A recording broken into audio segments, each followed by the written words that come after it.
உனக்கும் அரவிந்துக்கும் கல்யாணம் நடக்கக்கூடாது. கண்டிப்பா நடக்காது பாட்டி, நீ ஒன்னும் கவலைப்படாத. அதுக்கு முன்னாடியே நானும் அரவிந்த் சாரும் அப்பா கிட்ட போய் இதெல்லாம் போய் வெறும் டிராமான்னு சொல்லிடுவோம். என் கல்யாணம் கண்டிப்பா கண்ணனோட தான் நடக்கும். நீ வேணா பாரு, இதுதான் நடக்க போறது. சரிடி, நீ நினைக்கிற மாதிரி இது பொய் இல்லேன்னு அரவிந்த் சொல்லலைன்னா என்னடி பண்ணுவ? அது அது எப்படி பாட்டி சொல்லாம இருப்பாரு? என்ன எதுக்கடி கேள்வி எல்லாம் கேட்குற? உங்க அப்பா கல்யாண ஏற்பாடெல்லாம் பண்ணிட்டு இருக்காருன்னு அரவிந்துக்கும் தெரியும்ல. அவன் ஏன் இதை தடுக்கல? இதை தடுக்க முடியாதவன் கண்ணனுக்கும் உனக்கும் எப்படி கல்யாணம் பண்ணி வைக்க போறான்? அதை முதல்ல அவன்கிட்ட கேளு.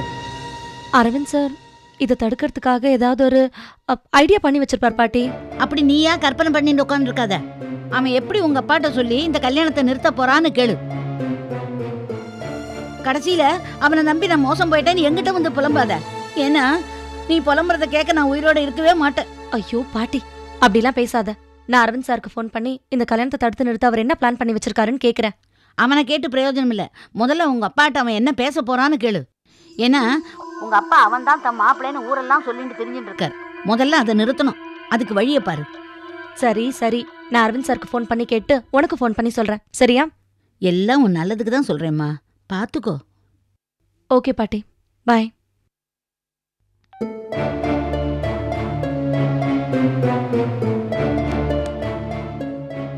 என்னடி யோசனை பண்ணிட்டு இருக்க? ஒன்றும் இல்லைம்மா. சரி, இந்த பாலை குடிச்சிட்டு தூங்கு. ம்.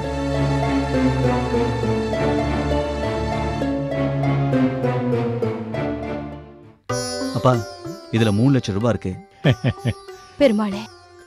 ராஜா, நாம முதலீடு பண்ண பணத்துக்கு மேல 1 லட்சம் ரூபாய் லாபம் கிடைச்சிருக்கு இல்லையா? அதுவே பெருமாளோட அனுகிரகம் தான். அப்பா, இதுல ராமச்சந்திரனோட பங்கும் இருக்கு. லாபத்துல நமக்கு பாதி தான் வரும்பா. வரட்டுமே, பாவம் அந்த புள்ள எவ்வளவு கஷ்டப்பட்டிருக்கு. சரிடா, முதல்ல யாருக்கு பணம் கொடுக்கணுமோ அவளுக்கெல்லாம் கொடுத்துடலாம். அப்பதான் என் மனசுக்கு நிம்மதியா இருக்கும். முதல்ல கோதியோட நகை திருப்பறதுக்காக வெத்து பத்திரத்துல கையெழுத்து போட்டு ரங்கநாதன் கிட்ட பணம் வாங்கினீங்களே, அந்த பணத்தை திருப்பி கொடுத்துட்டு பத்திரத்தை வாங்கணும். அதெல்லாம் நீ எனக்கு சொல்ல வேண்டாம், எனக்கே தெரியும். முதல்ல அவனுக்கு ஃபோன் பண்ணிட்டு வந்துடுறேன்.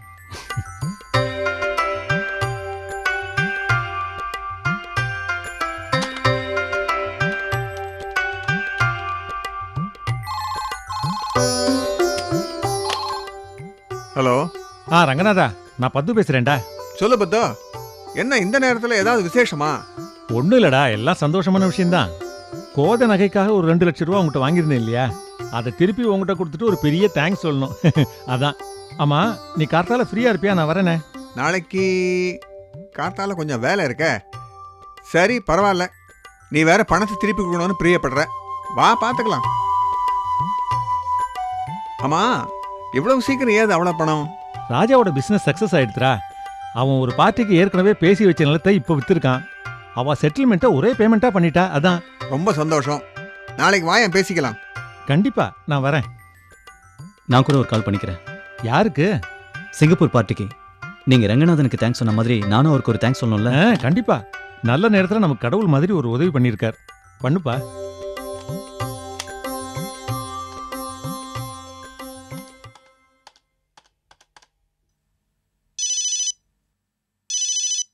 ஹலோ. ஹலோ சார், நான் ராஜா பேசுறேன். ரியல் எஸ்டேட் புரோக்கர் ராஜா பேசுறேன். ராஜா, எப்படி இருக்கீங்க? நல்லா இருக்கு சார். என்ன விஷயம்? சார், நம்ம இடத்த சேல்ஸ் பண்ணியாச்சு sir. Very good, very good. Sir, ரொம்ப தேங்க்ஸ் சார் உங்களுக்கு. தேங்க்ஸ் எல்லாம் எதுக்கு ராஜா? இல்லை சார், இவ்வளோ நடந்ததுக்கு அப்புறமும் என் மேல் நம்பிக்கை வச்சிருக்கீங்களே, அதுக்காக தான்.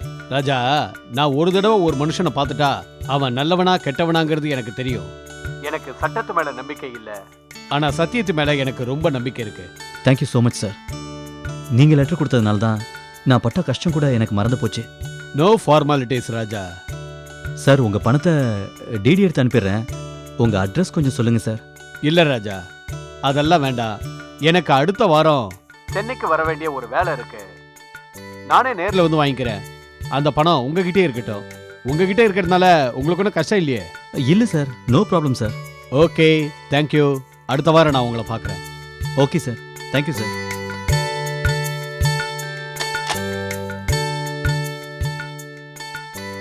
என்னடா? அந்த இடத்தோட ஓனர் அடுத்த வாரம் சென்னைக்கு வராரா? அப்போ பணத்தை வாங்கிக்கிறேன்னு சொல்றாரு. அப்படியா? ரங்கநாயகி, பணத்தை எடுத்து உள்ள வை. அதுலேருந்து ஒரு 2 லட்சம் ரூபாய் தனியா எடுத்து வை. ஆ. ம். என்னடா இது? ஏதோ துணி வாங்கின மாதிரி பில் இருக்கு. யாருக்கு வாங்கின? பரத்துக்கு தாமா. என்னடா உனக்கு என்ன பைத்தியம் பிடிச்சிருக்கா? அவ நம்ம கொடுத்த அவமானம், டார்ச்சர் எல்லாத்தையும் மறந்துட்டியா? அப்பா, பேசாதடா. இன்னைக்கு உன் குழந்தைக்கு துணி எடுத்திருக்க, நாளைக்கு அது கொடுக்கறதுக்கு அவ ஆத்துக்கு போவ. அப்ப அவ நம்மளை பத்தி என்ன நினைப்பா?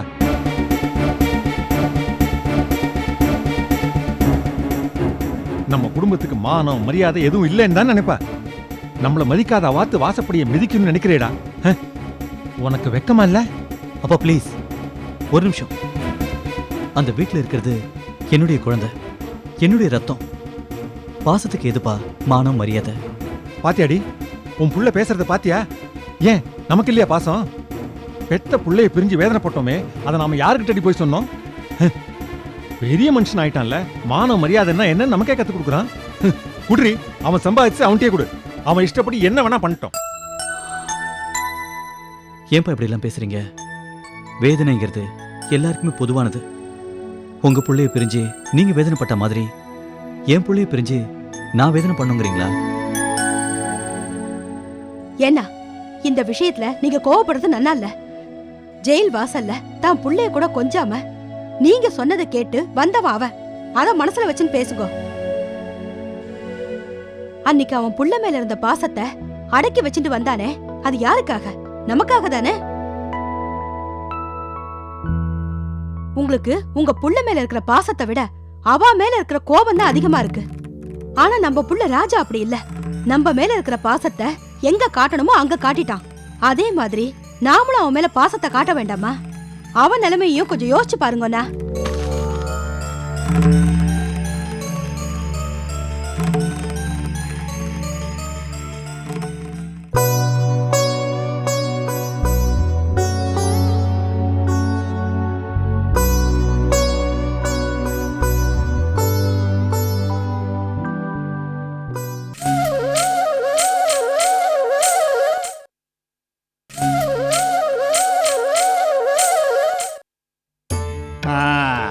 என்ன கோத ஹாயா உட்கார்ந்து இருக்க? குழந்தை என்ன சொல்றான்? இப்பதான் தத்தா அவனை தூங்க வச்சுட்டு வரேன். அவனை பாத்துக்கிறதுக்குள்ள நேக்கு பாதி உயிர் போயிடுறது. சுந்தரா, இந்த 3 ஜெனரேஷன் நான் பார்த்ததுக்காக எனக்கும் உங்க அம்மாவுக்கு சேர்த்து நீயே ஒரு பாராட்டு விழா நடத்தக்கூடாது? அவ்வளவுதானே, நடத்திட்டா போச்சு.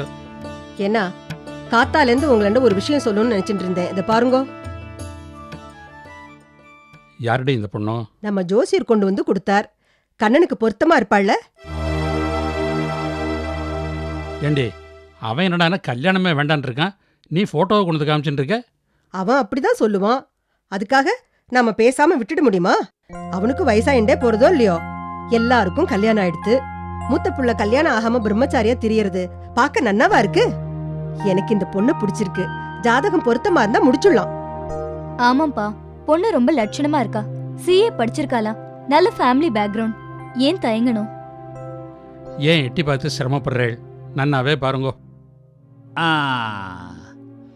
சைக்கிள் பத்மஜா, உன் ரசனை இவ்வளவு கேவலமாக இருக்கும்? உங்களண்ட நான் இந்த பதில தான் எதிர்பார்த்தேன். நீங்க யார மனசுல வச்சுட்டு பேசுறேன்னு எனக்கு நன்னா தெரியும். ருக்குக்கு வேற பையனோட நிச்சயமாயிடுத்து. வீணா எதையும் கற்பனை பண்ணிட்டு தெரியாதீங்கோ. சரிடி, கல்யாணம் பண்ணிக்க போறது கண்ணன்.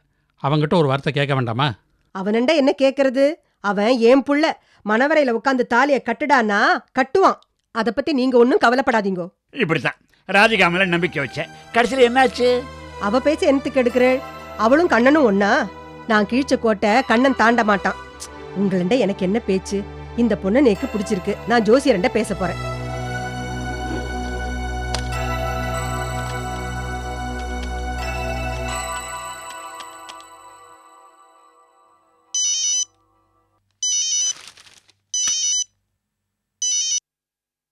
ஹலோ, நமஸ்காரம். நான் பத்மஜா பேசுறேன். சொல்லுங்க மாமி.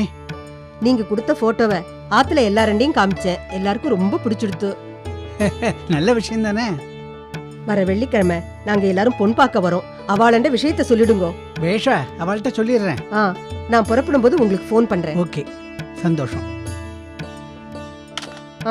வர வெள்ளிக்கிழமை எல்லாரும் ரெடியா இருங்கோ. போகும்போது கண்ணன்ட சொன்னா போதும். அது வரைக்கும் வாய முடிண்டு பேசாம இருங்கோ. நீ வாடி.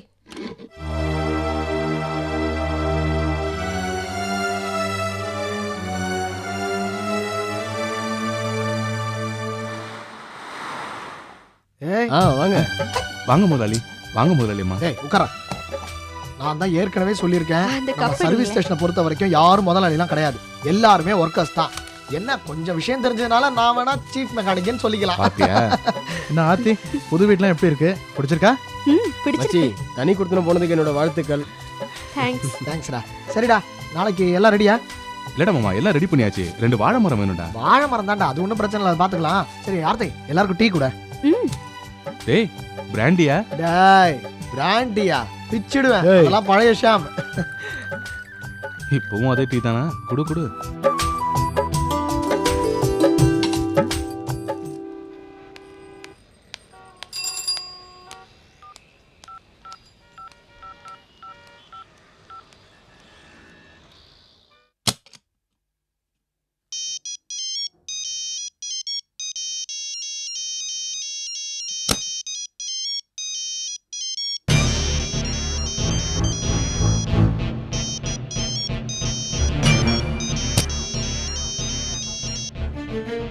சொல்லு சுந்தரியா. அது ஒண்ணும் இல்ல. சாருக்கு இன்னைக்கு என்ன ப்ரோக்ராம்? விஷயம் என்னன்னு சொல்லு. நம்ம மேரேஜ்க்கு யாரையும் இன்வைட் பண்ணலையா? விஷயத்த சொல்லு சுந்தரியா, நான் வீட்ல இருக்கேன். என்ன பேசுறீங்க ராகவன்? நானே மேரேஜை ஃபிக்ஸ் பண்ணிட்டு டென்ஷன்ல இருக்கேன், நீங்க ரொம்ப ரிலாக்ஸ்டா பேசுறீங்க. இப்ப நான் என்ன பண்ணணும்? ஒண்ணும் இல்ல, நம்ம மேரேஜ்க்கு பட்டு புடவை திருமாங்கல்யம் இதெல்லாம் வாங்கணும். இந்த பட்டு புடவை நானே வாங்கிடுவேன், அது பரவாயில்ல. ஆனா இந்த திருமாங்கல்யம் எப்படி வாங்கணும்னு எனக்கு தெரியல, அது நீங்க வந்து சொன்னீங்கன்னா கொஞ்சம் நல்லா இருக்கும். உங்க வழக்கப்படி எப்படி திருமாங்கல்யத்தை டிசைன் பண்ணணும்னு சொன்னீங்கன்னா கொஞ்சம் வசதியா இருக்கும்ல. அது எனக்கு எப்படி தெரியும்? ஸ்ரீநிதிக்கு வாங்கும்போது பாத்திருப்பீங்கல்ல. அது மறந்துட்டேன். அப்படியா? தாலிய மறந்துட்டீங்களா இல்ல தாலி கட்டினதையே மறந்துட்டீங்களா? சரி, உங்க அம்மாவை கூப்பிடுங்க, நான் உங்ககிட்டயே விவரம் கேட்டு தெரிஞ்சுக்கிறேன். சுந்தரியா ப்ளீஸ், படுத்தாத, என்ன விட்டுடு. என்ன ராகவன் பேசுறீங்க? நீங்க கட்ட போற தாலி உங்க வழக்கப்படி கரெக்டா இருக்கணும், தப்பாயிட கூடாதுல்ல. நீங்களும் வர மாட்டேன்றீங்க, என்னையும் கேட்க விட மாட்டேன்றீங்க. என்ன ராகவன் இது? அதான் எனக்கு தெரியாதுன்னு சொல்றேன்ல, இப்ப என்ன செய்யணுங்கிற? சரி, அப்ப ஸ்ரீநிதி கிட்ட போனை கொடுங்க, நானே அவங்க கிட்ட விவரம் கேட்டு தெரிஞ்சுக்கிறேன். இப்ப என்ன, நான் அங்க வரணும் அவ்வளவுதானே? எங்க வரணும் சொல்லு. ரவியன் பிரதர்ஸ் ஜவுளி கடைக்கு வந்துருங்க, ஓகேவா? வரேன்.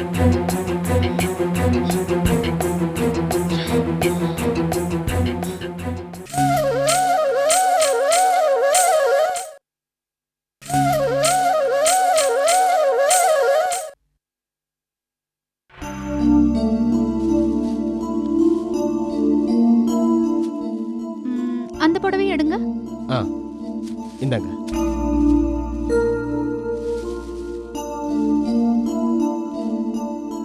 ராகவன், இது நல்லா இருக்கா? நல்லா இருக்கு. இன்னும் கொஞ்சம் பிரைட்டா இருந்தா நல்லா இருக்கும்ல. சுந்தரியா கொஞ்சம் சீக்கிரம். என்ன ராகவன், ஏன் டென்ஷன் ஆகுறீங்க? கல்யாணத்துக்காக எடுக்கிறோம், கிராண்டா இல்லைனாலும் சிம்பிளா அழகா இருக்கணும்ல. அந்த மேல இருக்கிற புடவையை எடுங்க.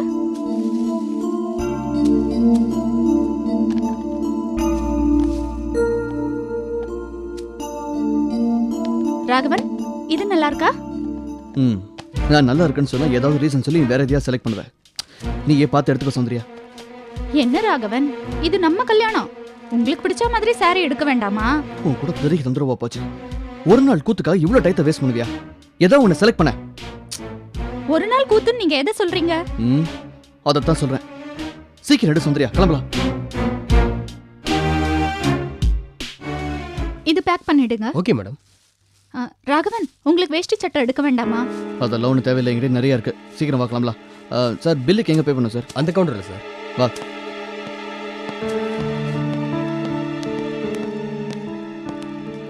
சார், அந்த சாரி எடுத்தோம், அதுக்கு பில் வருது சார். சீக்கிரம் கொடுங்க சார். எவ்வளோ? 750. 750யா?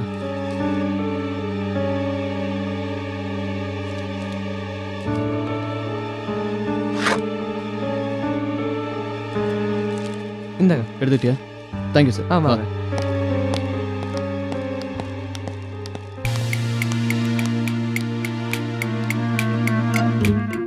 ஓ, இன்னும் இவன் இந்த பொண்ணோட தான் சுத்திட்டு இருக்கானா? சுந்தரத்துக்கு அடுத்த தலைவலி ஆரம்பம். ருக்கோட கல்யாணம் முடியட்டும், அப்புறமா பார்த்துக்கிறேன்.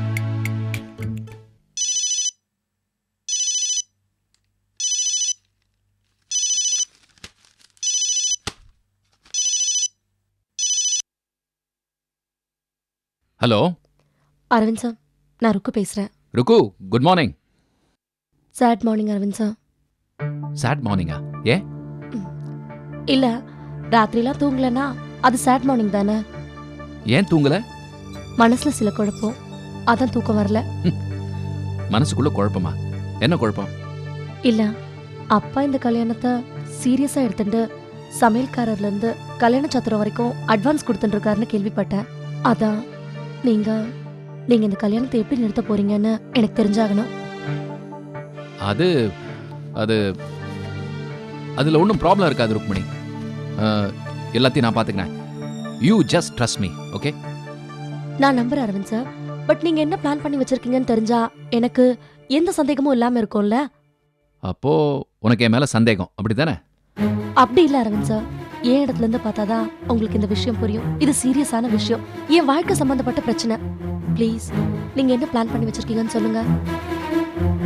பிளான்னா நான் இன்னும் யோசிக்கல. You have to give me some more time ருக்கு. என்ன அரவிந்த் சார் இது? ஏற்கனவே லேட் ஆயிடுச்சு. எங்க அப்பா என்னடானா எல்லாருக்கும் அட்வான்ஸ் கொடுத்துட்டு இருக்காரு. நீங்க என்னடானா இனிமே தான் பிளானே யோசிக்கணும்ன்றீங்க. எப்படி சார்? ஏன் ஏன் ஏன் ஏன் ஏன் இப்போ இப்படி கோவப்படுறீங்க? என்ன ஆயிடுச்சு இப்போ? கோவப்படாம என்ன என்ன பண்ண சொல்றீங்க? இதுல பாதிக்கப்பட போறவ நான் தானே.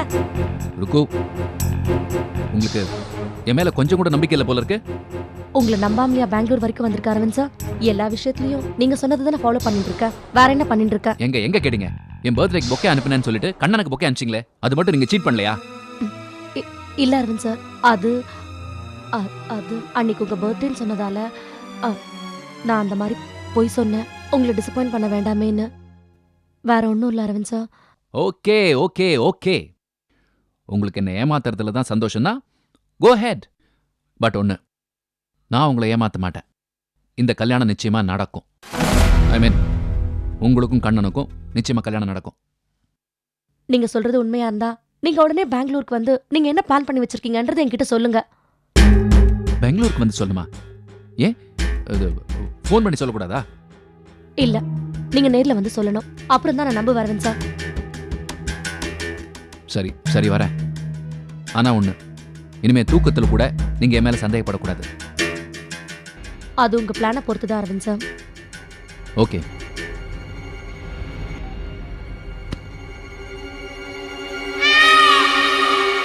பிளான் பண்ணிட்டேன்.